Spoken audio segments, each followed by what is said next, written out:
I was halfway through the novel and I went, you know, nothing much has actually happened, and I don't care. Because even though it doesn't have a big P huge plot, there's lots, it's such a fun read. Well, I would say that I'm not a plotter. I'm interested in characters, and I started out with a bunch of characters that I really liked and other people really seemed to like. The first chapter was a short story. My professors at college liked it, my writing friends liked it, my mother wanted to invite the major for dinner. I realized I had something, and so what I tried to do is to continue to assemble the characters and hope that they would take me somewhere. At several points it became apparent that they were also happy hanging out in Edgecombe St. Mary, this village in Sussex, and had no intention of going anywhere. And so a few times I had to sit them down and give them a talking to. It worried me at times that there was no plot, but then literary books aren't actually supposed to have plot, and so I calmed myself with the thought that perhaps I didn't have to go anywhere. For a book that opens with the death of the, this gives nothing away, of the brother of the title character, and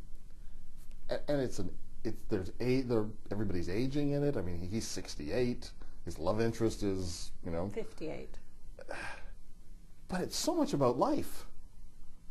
Well, that's a great interest of mine too. I'm kind of stuck in the middle here. I was 45 when I sold the book, so I started writing it around when I was 40. So I get to kind of look back at the landscape of being young, and I also get to look forward to what's to come. And it really annoys me the way we insist on youth in today's culture, to the point where it's almost sometimes represented that it's pointless to be over 40. It's pointless to be 60. It's pointless to be 80.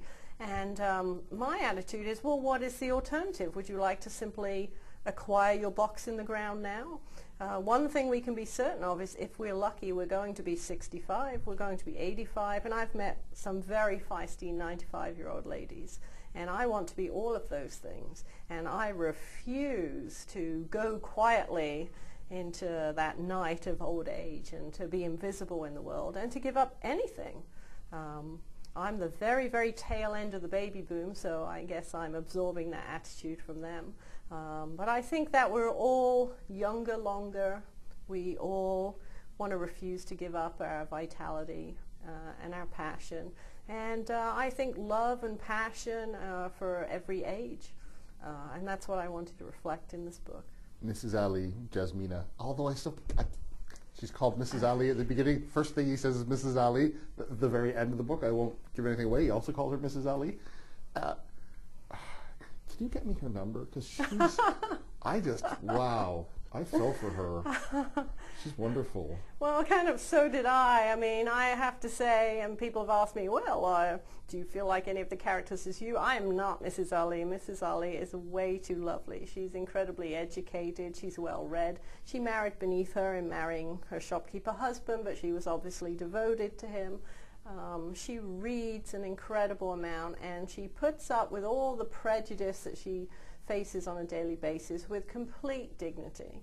Because she gets double prejudice. She's foreign, except she was born She was born in Cambridge. Yeah. Never been further than the Isle of Wight. and the second prejudice is that so she's got race against her, but she also has class because she's a shopkeeper. Well, yes, and actually most of the prejudice in the village actually comes from the fact that she is, after all, in trade. And that still exists in England to a certain extent. She should really be coming in the side door, not the front door She really should be coming in the side door. Yeah, she's somewhat an aspirational character, but I'm a white British person, and I'm writing about conflicts in a village with people who are also British citizens but of Pakistani descent, who are therefore always branded outsiders.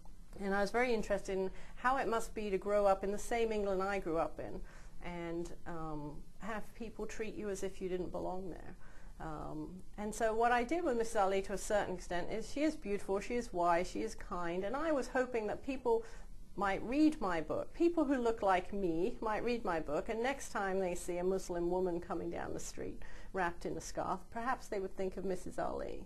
instead of automatically some more negative stereotype. This is a very funny book. Well, thank you. And the Major himself, he's so dry. And he's so funny. I was cracking up all the time because he would just say these little things that most of the country club snobs would miss entirely. Exactly. Well, to a certain extent, I was just having fun. So for all those insults in my life that I may have received and not realized till later and not been able to do anything about because I dislike confrontation, I was able to send the Major forth to deliver these sallies on behalf of all of us who have ever been insulted. So this is more Helen Simonson's last stand rather than Major Pettigrew. Helen Simonson's war. The book is Major Pettigrew's Last Stand. I've been speaking with a novelist, first-time novelist, what a debut, Helen Simonson, and Major Pettigrew's Last Stand, published by Bond Street Books, distributed in Canada by Doubleday.